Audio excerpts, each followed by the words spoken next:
Hi everyone, welcome back to my channel. So today we have another book haul. Surprise, surprise. I have no control. So these ones I've had for a while. I've been sat on them. I've just forgotten to film.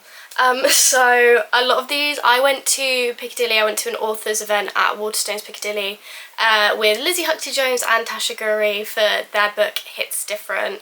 I did make a little TikTok about it. It's on my Instagram and my TikTok if you want to go check that out. But yeah, I went on a spending spree whilst I was at Piccadilly because obviously I had a bunch of money on my Waterstones loyalty card. So I was like, and I'd been saving it specifically for a trip to Piccadilly. So I splashed some Waterstones cash, I guess. And then I've also got some books that are just like randomly acquired around the same time. So we'll do the random ones first. So first up, I got this. Me and my mate went to Waterstones Windsor because I had Click and Collected a special edition book, which will be the next one. And then we were just browsing. I saw this one. I thought it looks pretty.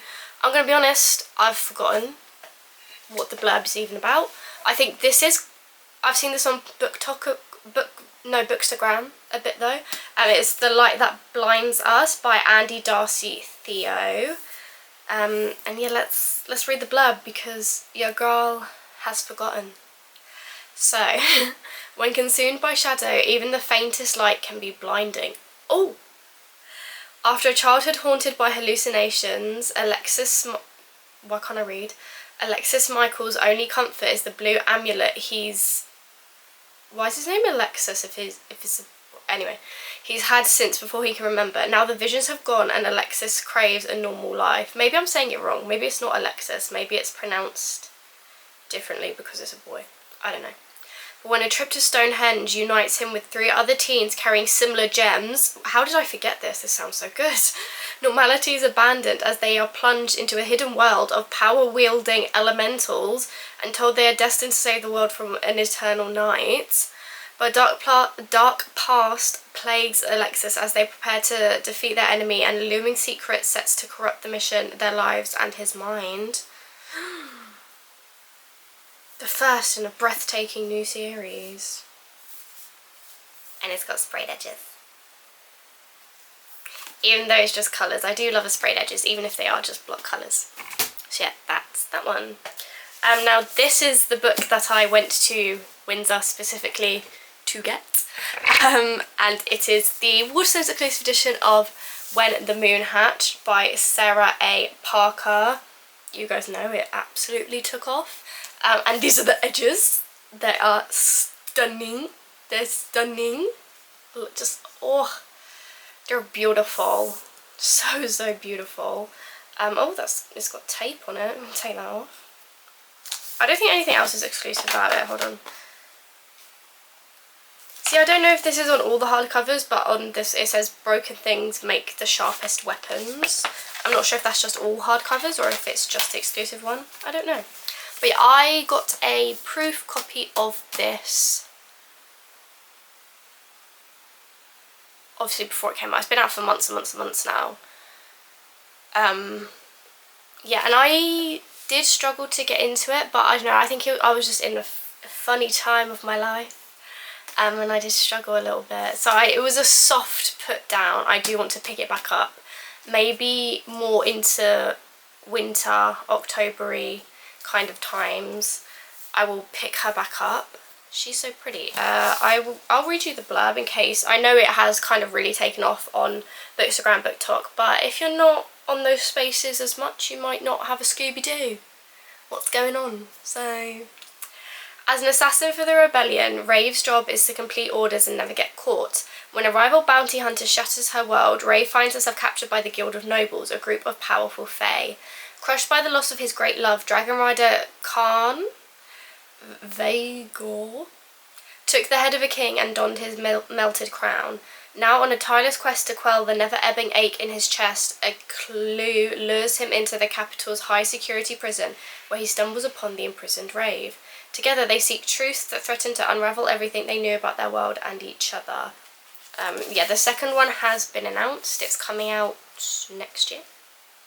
So yeah, and they're also going to do a matching edition. So it is in my basket. I do just need to put the payment through and pre-order it, because I can't not have the special edition when I've already got the special edition. You guys know how it is.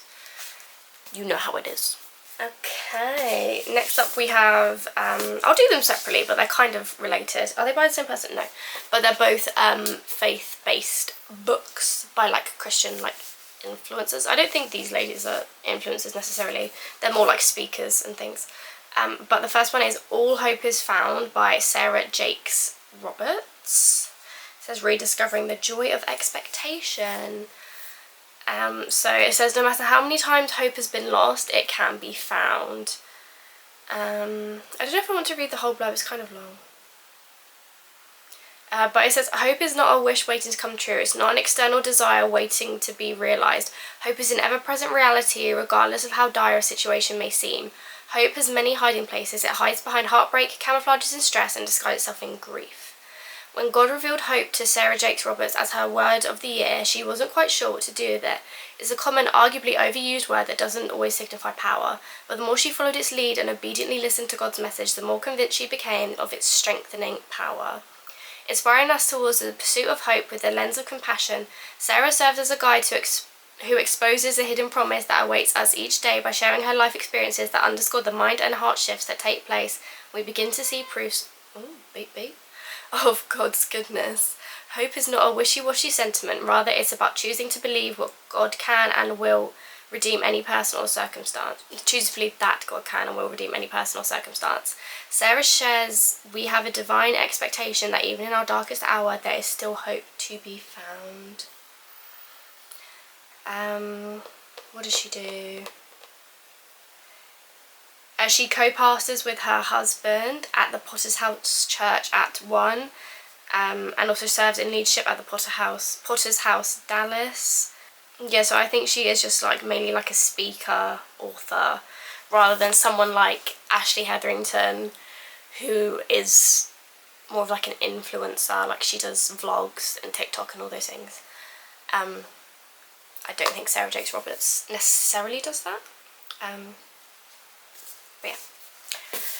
And we have another one along the same vein, is Do It Anyway, Don't Give Up Before It Gets Good by Tasha Cobbs Leonard. Oh, she's a singer-songwriter. Slay for her. And then she's an author. And again, she pastors with her husband at their church. So yeah, again, not an influencer per se, in the same vein of Ashley Hetherington, Ali Yost, those people. But you know, she's still in the space. Anyway, so it says, your breakthrough is waiting. The moment you feel you've got nothing more to give, when all that seems left for you to do is quit, that's precisely the moment to press on, because on the other side of adversity is who you are meant to be.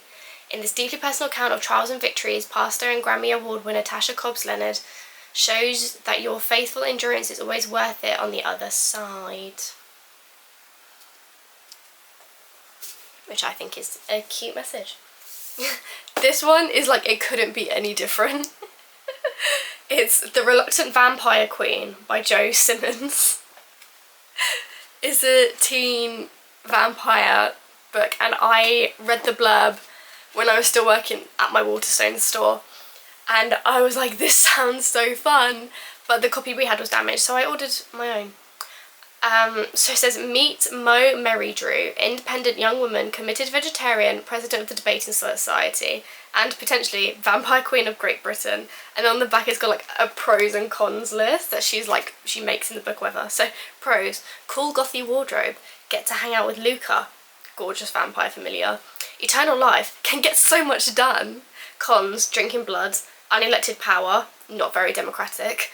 Can vampires eat mini Battenbergs?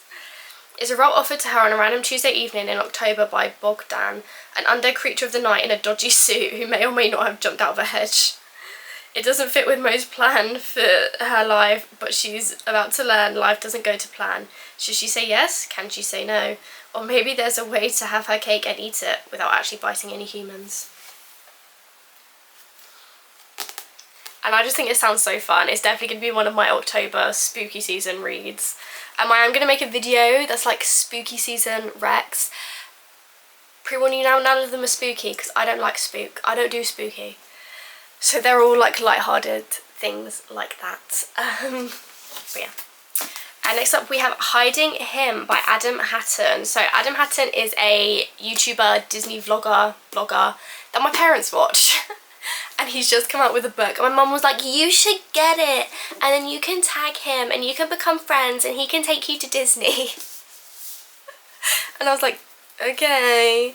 But yeah, so I bought it because also I do just love supporting like indie authors. He's published this all himself. It's not through a publishing house, which is a very expensive thing to do, so slay to him. And it's also very hard, like, just, do you know what, slay to him, he's put so much into it. So I was like, this man deserves for me to buy his book regardless of the fact that my mum thinks he'll take me to Disney if I buy it.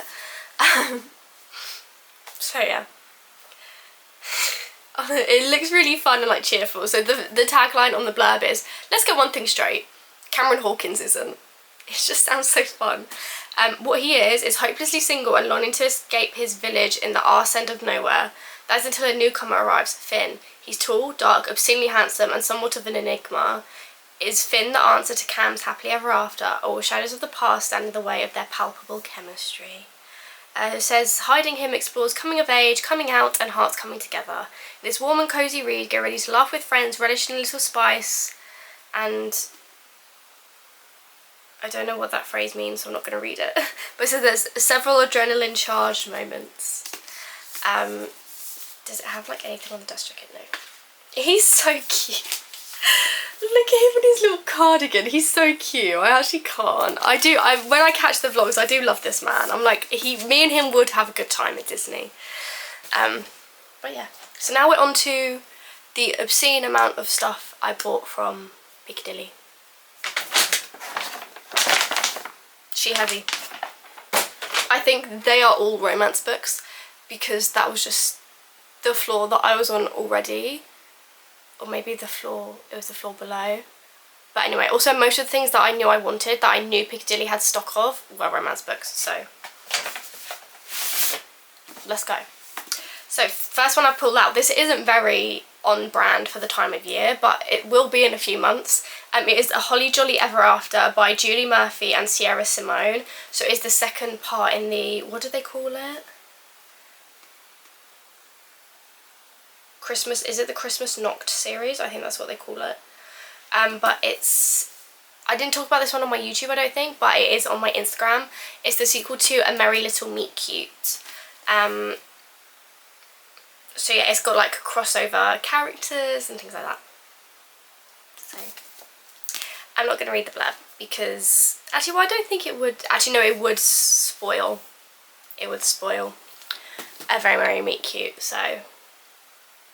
But yeah, there's that one. Next up is The Book Proposal. I don't think this was on my list. I think I saw it in store and was like, I must have. So The Book Proposal by KJ Michichi?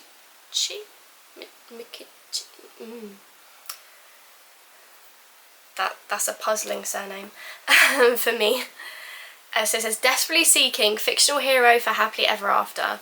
Broken up with, broke, and with a vicious case of writer's block. Me. Romance writer Gracie Landing is a hot mess. This is basically just me. Broken up with, broke. And with a vicious cycle of writer's block. She can hardly be blamed for drinking one or a few too many when out with her besties in an attempt to cheer herself up. Sometime in the foggy wee hours, she recklessly emails her unrequited high school crush, Colin Yarmouth, who's now a successful attorney harbouring regrets of his own. When she receives an intriguingly friendly, not to say flirty, response, her acute embarrassment is overcome only by her fervent curiosity. What would a hottie like Colin be like as a grown-up? The two forge an unlikely friendship that's unmistakably headed for more. Colin's tales of his own woeful breakup become fodder for Gracie's fertile imagination, and her current work in progress takes off. With the deadline looming and her checking account dwindling, Gracie has no idea that borrowing Colin's story could wreak havoc on her life, her career, and her own chance at happily ever after. Ooh. So I'm guessing she's going to use his story, not asking for permission, and then he's going to find out. They're going to like be getting together. He's going to like see on her computer or something. He's going to somehow find out. There's going to be this big fight, big third act breakup, and then obviously they'll get back together in the end. Sorted. I don't even need to read it. I know what happens. Next up is, again, this wasn't on my list, but I was like, Aha, a cat. Wait, is it a cat or a dog? I hate the buy one get one half price stickers. It used to be my job to put these stickers on and I always felt bad. I was like, oh, he become the very thing you swore to destroy. It's a cat. See, I was like, aha, there's a cat. And also, it says at the bottom, chemistry lessons. Oh wait, is this in a series then? Hold on. Wait. Okay, I have found out that this is the second book in the series. It was originally published as Intermediate Thermodynamics in 2017. So they're now republishing and probably also rejacketing things. So this is the second one in the series. With romance books, I think a lot of the time it doesn't matter, but it's annoying that I've just found this out now. But anyway, I was like, there's a cat. I love like STEM romance novels. It's all Ali Hazelwood's fault, but I love it. So yeah, I was like, cannot say no. So, dating theory 1, to opposites attract. Everything about the guy in the apartment next door drives Esther to distraction. His hipster beanie, his movie and food opinions, and the fact that he won't stop talking to her. I hate it when people won't stop talking to me, like, please leave me alone. That is, until she realises she can use him to distract her best friend from a bad news ex. Ooh. Oh, okay. Esther strikes a deal with Jonathan. He can borrow her rocket scientist knowledge for a movie script he's writing as long as he asks her friend out on a date. Ew. Dating theory 2, forced proximity can lead to trouble. Only the more time Esther spends with him, the more loathing turns into attraction, then into something even deeper. Before she knows it, he's broken down her carefully constructed defences and thrown her well-ordered life into chaos.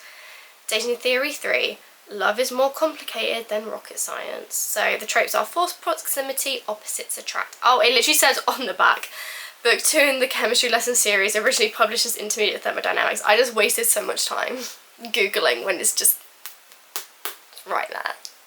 But yeah, this is Dating and Other Theories by Susanna Nix. I can't remember if I said that or not already, so we're saying it again. Next one, this is again going to be a spooky season read. Although my friend was like, it's really not spooky, like, but anyway, it is My Roommate is a Vampire by Jenna Levine. And so like I said, I was like, ooh, this would be good for like Halloween, October. And she was like, well, the fact that he's a vampire like isn't really like a big part of it, like it's not. I was like, oh.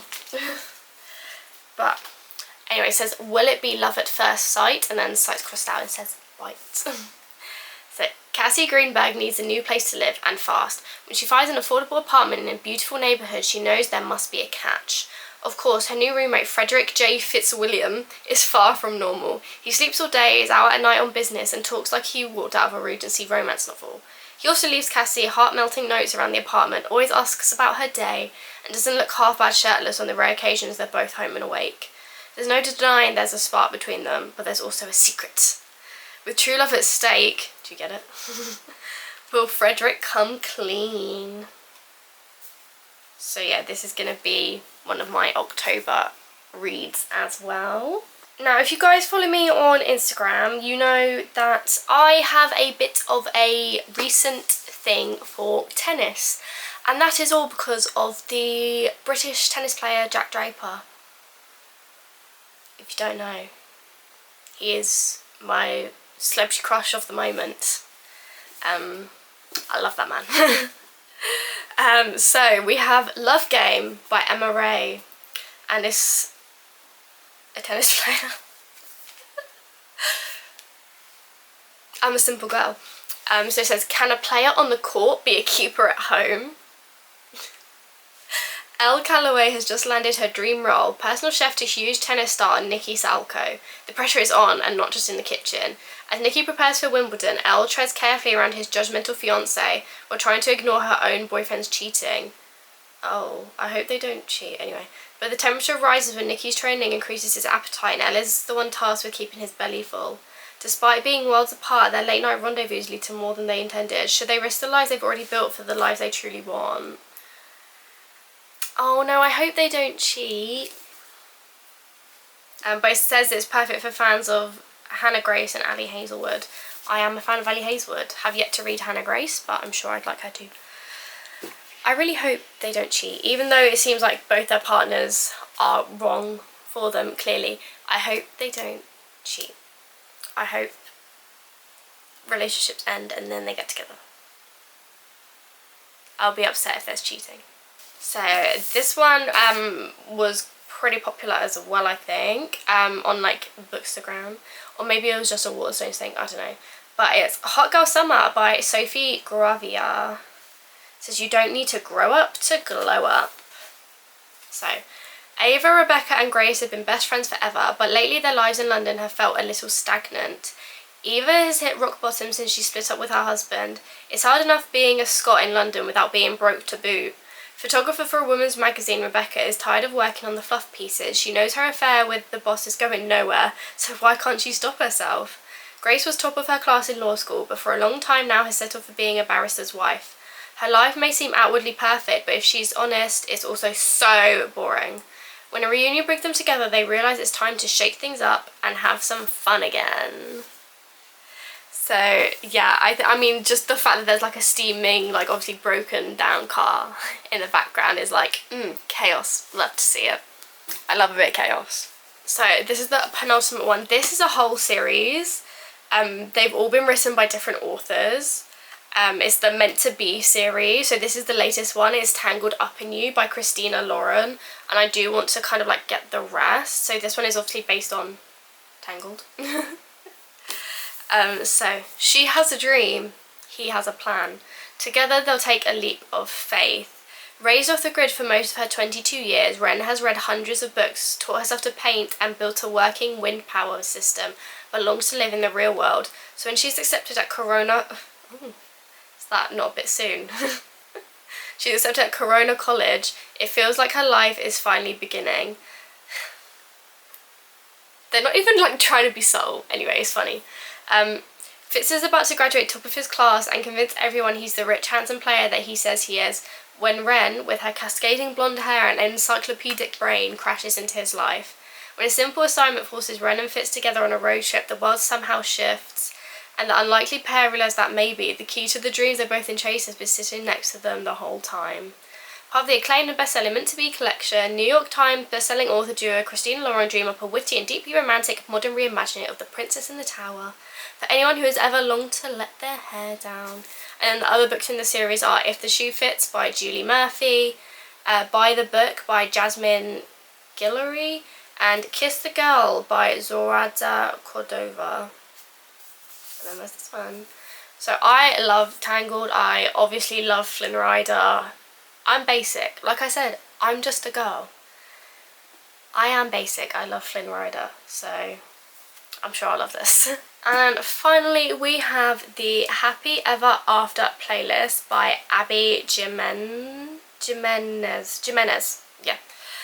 She has written something that really took off on Bookstagram over the summer. And for some reason, I can't remember what it is. But it's that author. I love the concept of this book so much. I remember this blurb so much. Like, I remember this blurb exactly because I literally remember reading it and be like, this is so fun. So 2 years after losing her fiance, Sloane Monroe can't seem to get her life back on track. But one troublemaking pup with a take me home look in his eyes is about to change everything. With her new pet by her side, Sloane finally starts to feel more like herself. Then, after weeks of unanswered texts, Tucker's owner reaches out. He's a musician on tour in Australia, and bottom line, he wants Tucker back. Well, Sloane's not about to give up her dog without a fight. Is that how you say her name? I don't know. But what if this Jason guy really loves Tucker? As their flirty texts turn into long calls, Sloane can't deny a connection. Jason is hot and nice and funny. There's no telling what could happen when they meet in person. So I just thought this was like such a fun concept that she's like found this dog. And so she's like, oh, I'll take you in, I'll take you home. And then he's got a tag or something, so she's like texting the owner being like, come get your dog. And he doesn't answer, and then all of a sudden he's like, okay, well, no, I want my dog back. And she's like, bro, he's my dog now. And then they fall in love. I just think that's such a fun concept. Like, what a fun love story. I just think it's really fun. But yeah, that is everything. That's all the books. Thank you guys so much for watching. As usual with my book hauls, I will link all the books in the description if you want to add them to your TBR, if you liked what you heard. So yeah, that's all in the description. The links to my TikTok and my Instagram are in my description. And yeah, go follow them, subscribe if you haven't already, and I'll see you in my next video. Bye! Bye.